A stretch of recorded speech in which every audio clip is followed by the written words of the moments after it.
like to introduce Dolores from the United States, who takes LDN for multiple sclerosis. Thank you for joining me, Dolores. Thank you. Could you tell me when you first started to notice your MS symptoms? I would say I had a procedure, an EVLT, which is an endoscopic vein laser therapy to help with varicose veins that I have.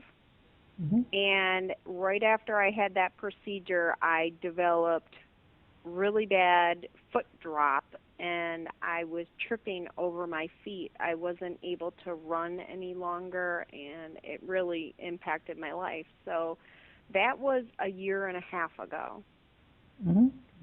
And, you know, on my roller coaster ride, medical roller coaster ride of trying to see a neurologist and, you know, letting my internist know that I must see a neurologist because I have foot drop, which obviously is indicative of something neurological. It just took over a year to finally get to a neurologist and be worked up with the MRI and everything else and x-rays and what have you.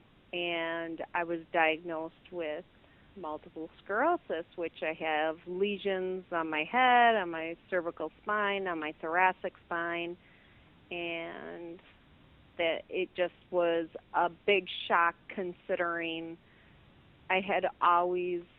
I'm 40 and I've always been very health conscious, ate healthy, no drinking, no smoking, and it was just a oh my God moment to have that diagnosis. I obviously knew something was wrong, but to actually get the concrete diagnosis was pretty difficult.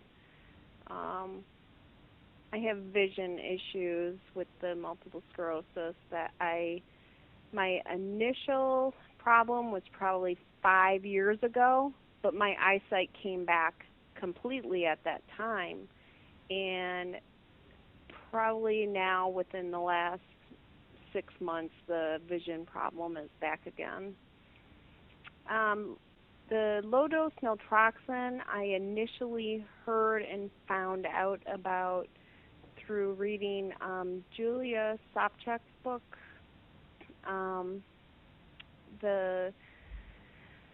what was Honest Medicine. Honest Medicine, yes. So that was my, initial introduction to this medication and knowing about it. And obviously, I got onto a website, onto the Facebook, and spoke to other people that have used low-dose naltrexone for other problems. And many people that are on that website also have, multiple sclerosis. So it was just a good sounding board to talk to people. And personally,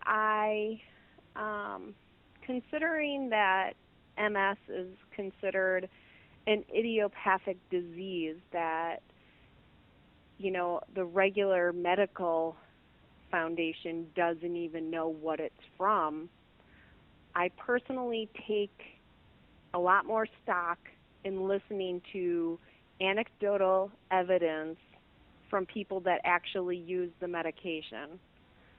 So I'd have to say that it's been helpful in,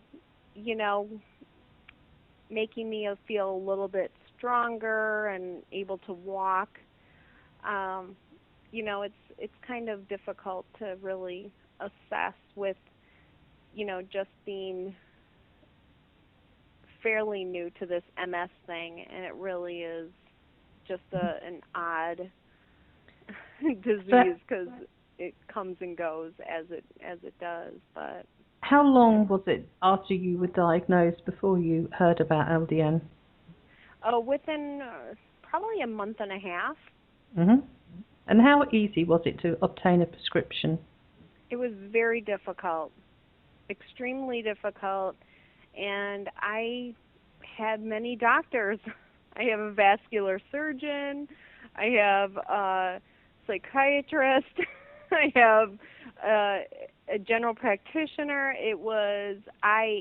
Let's see, how many different doctors do I work as, or I did work as a registered nurse for 16 years at a hospital that is, I had gotten to know and who educate physicians and nursing students and other professions as well. So I do know plenty of people that, I would think, oh, maybe you can help me out here. Mm-hmm. But no,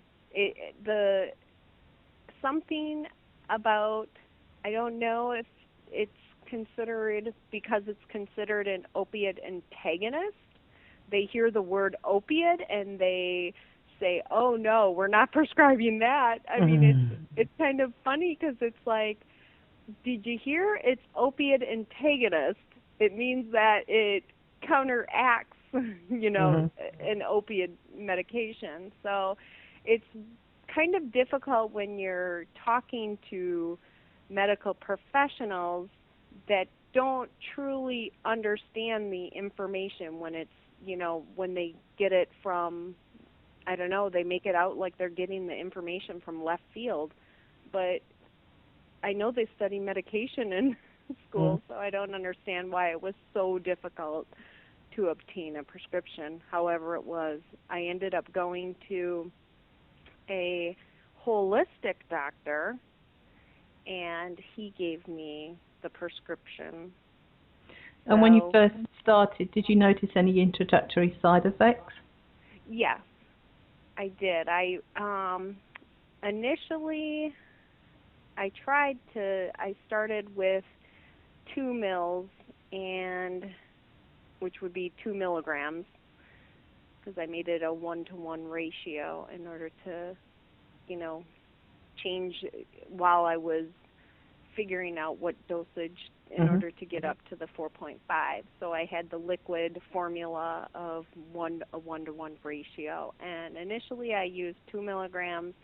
And I would say, and I stayed at 2 milligrams for probably, and I was okay at 2 milligrams for a couple of weeks. And I was fine with that. But then I tried to boost up to 3 milligrams, and I developed a headache. And the headache, I had to go back down to 2 milligrams. So it was just, being aware of what was going on with my body. And I was fine at 2 milligrams. And then I just slowly worked up to the 4.5 milligrams, which is where I'm at now. And I've been taking the medication for over 3 months now. And I'm fine at 4.5 milligrams. So what has LDN done to help you? What has it done to help me? I would have to say that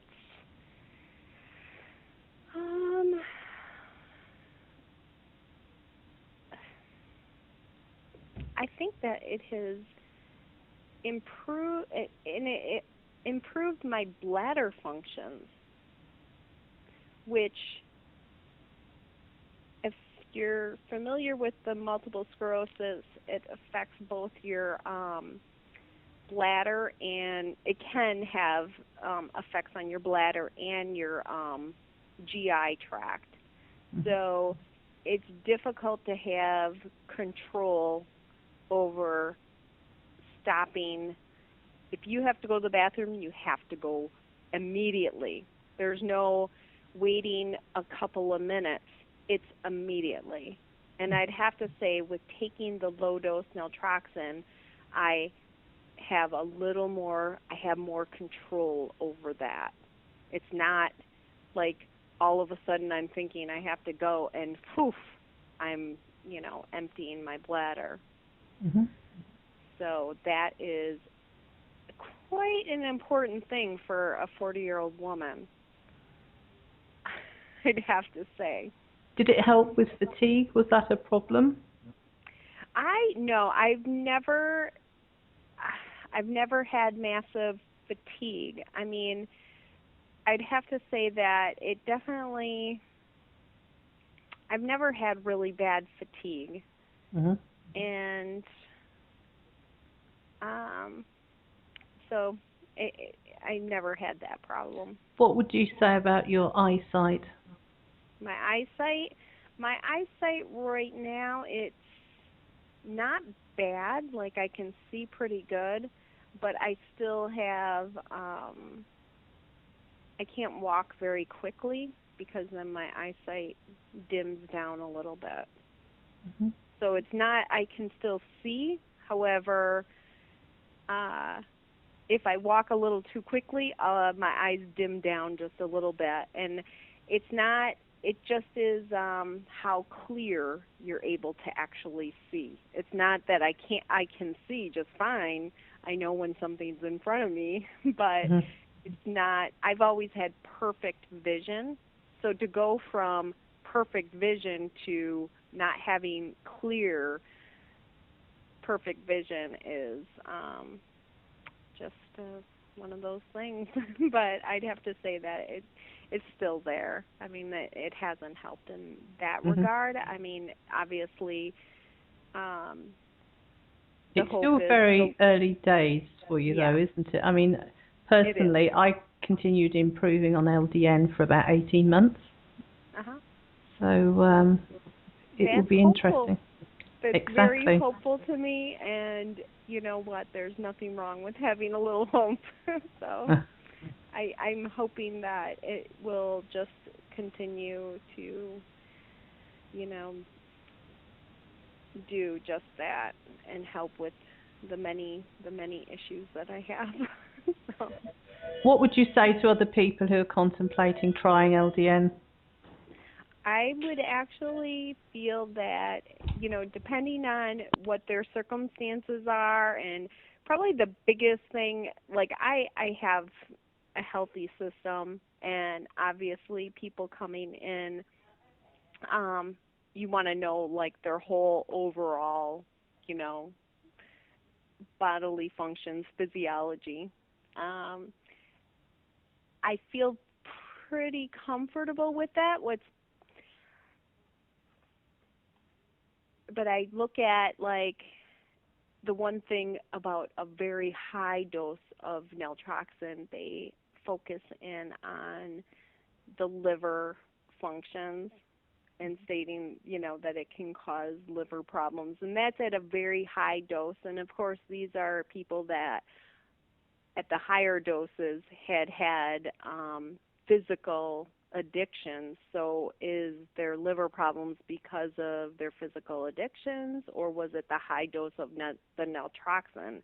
I think it's pretty difficult for them to be able to say one way or the other, considering in that way, I don't think that the medication had actually been looked at specifically in that Mhm. at that juncture. As far Originally, as though, in trials of naltrexone back in the 70s, LDN, naltrexone was only found harmful to the liver in doses of 300 milligrams a day. yes, at very very high dosage. Hmm.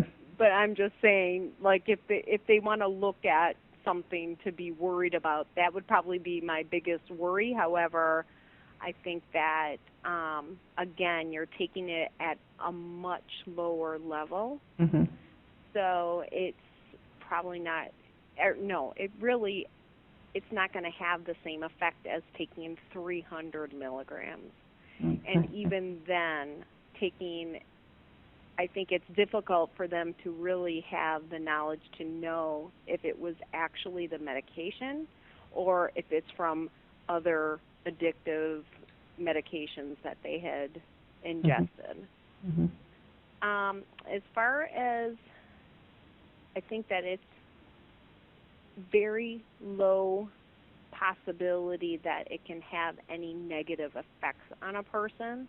Hmm. But again, it's important for each individual to be a, aware of how their body is actually responding I mean, it was cleared as far as when I developed the headache, it was very clear that it occurred when I was taking that medication, and because I responded to it pretty quickly, it resolved itself quickly, and I was able to adjust to from the higher rate to the lower rate, and then back up to the higher rate after, and with no problems.